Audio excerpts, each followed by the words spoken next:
obrigado pelo convite. E, efetivamente, esse mês, eu fiz 40 anos que eu entrei na Escola de Medicina, né? E eu tive o privilégio de começar, logo no primeiro ano, a estudar vários tipos de dependência química. Uma professora, que era a professora Jandira Mazur, que foi minha grande mentora. Então, eu posso falar que 40 anos de estudos na área de dependência química.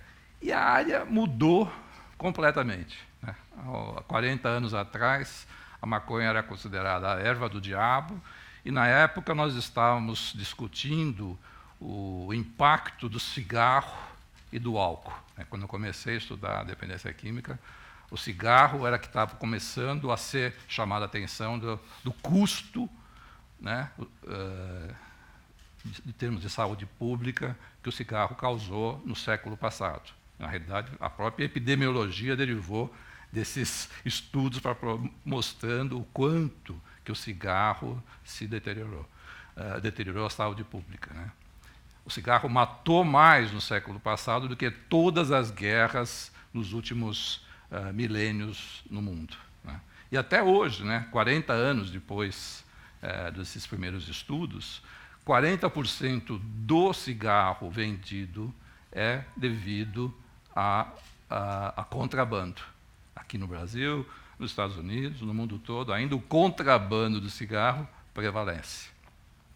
Então, pensando no que eu poderia falar hoje aqui para vocês, como médico, né, que acompanhou 40 anos essa área, e estou vendo as pessoas que procuram ajuda a se modificar, né? Há 40 anos, a gente praticamente não recebia na assistência médica pessoas usuárias de maconha, né? Então, eu vou dar 3 exemplos que possam ilustrar do que eu estou falando. O primeiro exemplo, eu chamaria de caso 1, um garoto de 18 anos, né, começou a usar maconha aos 15 anos, uma vez por mês. Aos 18 anos, estava usando 2 a 3 baseados por dia, repetiu 2 vezes o segundo grau, né, e abandonou os esportes, ou faz o esporte ocasionalmente, e a família muito preocupada com a perda de rendimento desse garoto de 18 anos. O que as pesquisas mostram, né? E tem uma pesquisa muito importante feita na Nova Zelândia, que seguiu exatamente adolescentes, usuários, né, adolescentes de uma maneira geral, por 38 anos. E o que mostrou? Em primeiro lugar, a gente tem que entender, e como o Dr. Kriva estava falando, que o cérebro está se desenvolvendo. A maior intensidade de mudança cerebral ocorre entre os 13 e os 25 anos. O cérebro do adolescente leva um bom tempo para se transformar no cérebro do adulto. Qualquer substância que você usar nesse período de formatação, né, a gente chama isso de poda neuronal, é onde realmente o cérebro está saindo de ser um cérebro da criança para ficar o cérebro de um adulto, isso se transforma. E o que esse estudo, e vários estudos têm mostrado, que a maconha influencia esse sistema de poda neuronal. A grande vantagem desse estudo da Nova Zelândia, que foi um longo segmento de 38 anos, que eles já fizeram uma avaliação neuropsicológica. O que é a avaliação neuropsicológica? É medir quais são as funções, como estão a integridade das funções. Mais fácil entender, por exemplo, memória é uma função. E esse estudo mostrou que o usuário de maconha na adolescência tem prejuízo da memória. Tem prejuízo da memória de execução. Memória de execução é aquela que estou lembrando o que fiz agora, lembro daqui, vou fazer aqui a 5 minutos, e é uma memória importante. Tem prejuízo da atenção. Tem prejuízo daquilo que a gente chama de função executiva, que é a capacidade de pensar, planejar e fazer uma coisa após a outra. E, mais importante, mais surpreendente, o estudo mostrou que o uso da maconha tem uma queda de 8 pontos no coeficiente de inteligência. Você pode falar, 8 pontos do coeficiente não é tão importante assim. Depende. Se você tiver um QI de 130, e só 5% da população tem um QI de 130, a maioria da população tem um QI de 100, você perder QI quando você tem 130 pode ser que 8 pontos, do ponto de vista cognitivo, não tenha um grande impacto. Se você tiver o 100 de QI e perder 8 pontos, faz uma grande diferença no rendimento cognitivo dessas pessoas. Então, eu não tenho dúvida que esse fenômeno é um fenômeno realmente importante. Essa geração que acha que maconha não faz mal, quer dizer, isso, né, se você for para a internet, né, e eu converso muito com os adolescentes, né, e por incrível que pareça, né, eu tenho filhos adolescentes que perguntam que tipo de paciente você mais tem visto no ano passado no seu consultório? Usuário de maconha.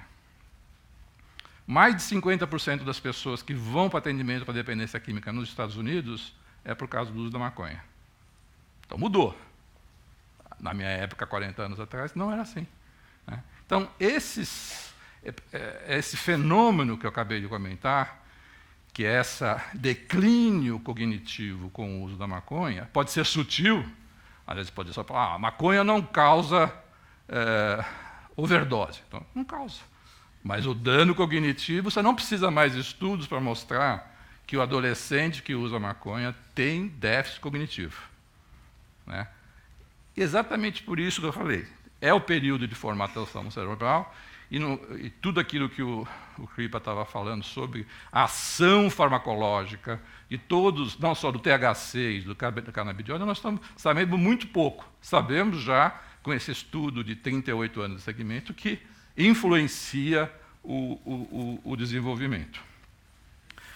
O segundo caso que eu quero mostrar, talvez um pouco menos comum, mas eu acho que igualmente importante, um garoto de 20 anos, né, que usava maconha desde a adolescência, começou a ficar muito ciumento com a namorada, começou a escutar barulhos que ninguém escutava, e isso era uma coisa perturbadora para ele, e alguns pensamentos bizarros, né?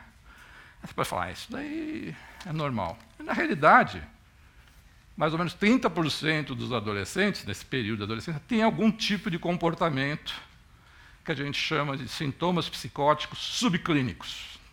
Então, por isso que a normalidade, para nós psiquiatras, ela tem que ser relativa, especialmente no período de intensa formatação cerebral, pode aparecer circunstancialmente alguns sintomas como esses que eu falei.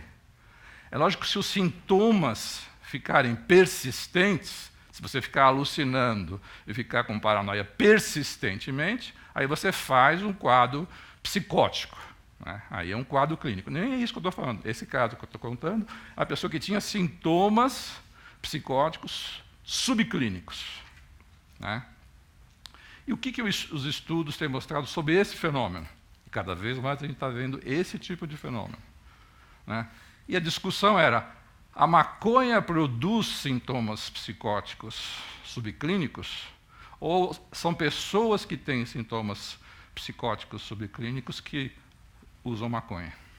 Esse estudo último que saiu no American Journal of Psychiatry, que analisou 1.000 adolescentes dos 13 aos 18 anos, mostrou de uma forma muito clara que o uso da maconha produz esses sintomas psicóticos subclínicos.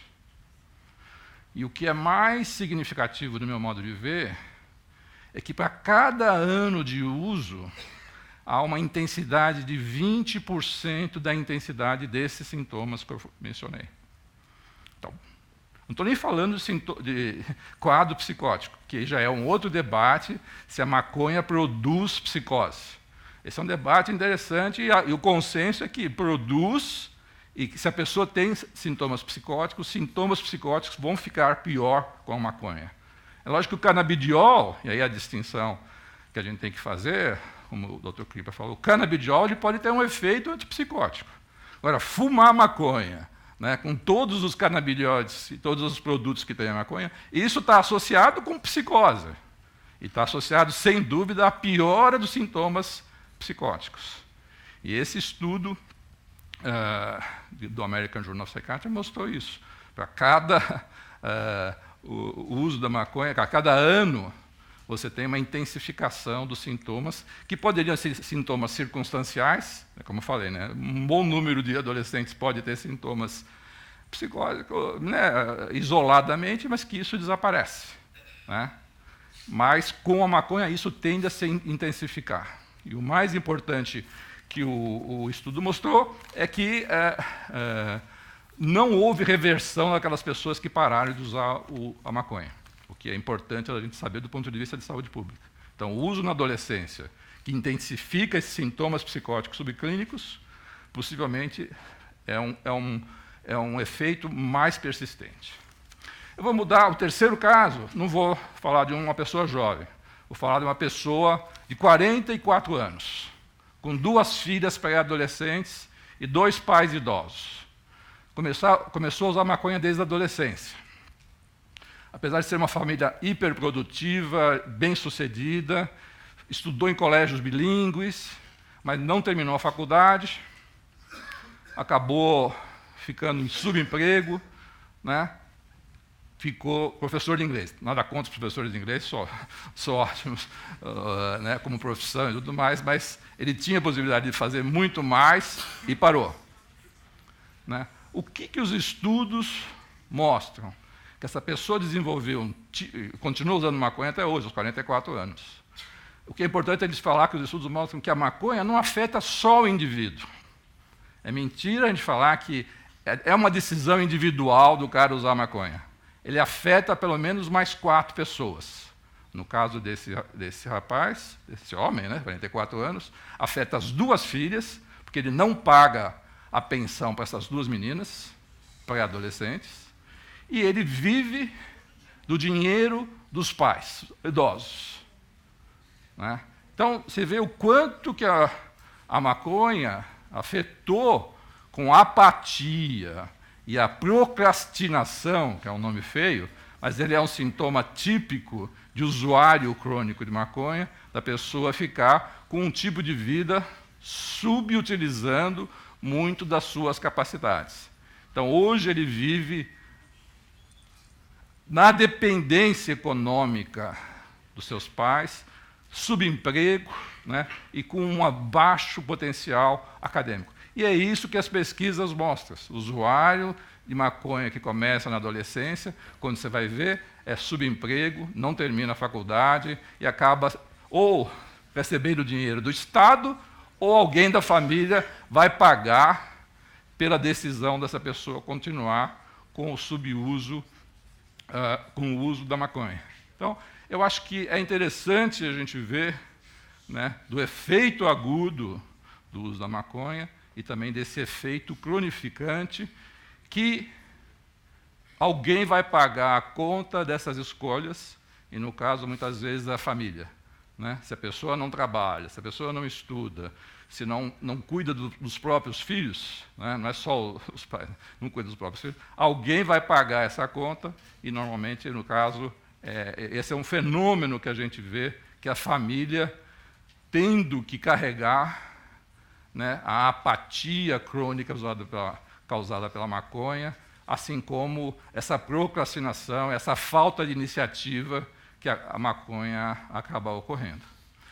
O que eu acho que esses 3 casos ilustram é que a maconha, né, a gente tem que entender que ela causa impacto do ponto de vista cerebral. Né? Não tem tanto a ver, no meu modo de ver, se vai se legalizar, é outro tipo de debate. Eu, como médico, eu tenho que traduzir o que a literatura científica mostra, e que, para você ter acesso a essa literatura científica, você tem que cavocar muito mais. Não adianta você ir num site favorável à maconha, que você não vai achar esse tipo de informação. A mídia não te dá essa informação, a mídia é francamente favorável à legalização da maconha. Alguns políticos são francamente favoráveis à legalização da maconha. Né? O que está acontecendo com a maconha é exatamente o que aconteceu com o cigarro na década de 50. Né? A mídia era favorável ao cigarro, né? As celebridades fumavam em todos os filmes que a gente via em Hollywood, né? Existia um interesse econômico muito forte da parte da própria indústria do tabaco, né? Uma tendência a diminuir a percepção de risco. Né? Se for ver, tudo que a indústria do tabaco fez por décadas foi fazer que os fumantes não percebessem o risco que eles estavam correndo fumando. Tanto que em 1900, você tinha 1% da população mundial fumantes.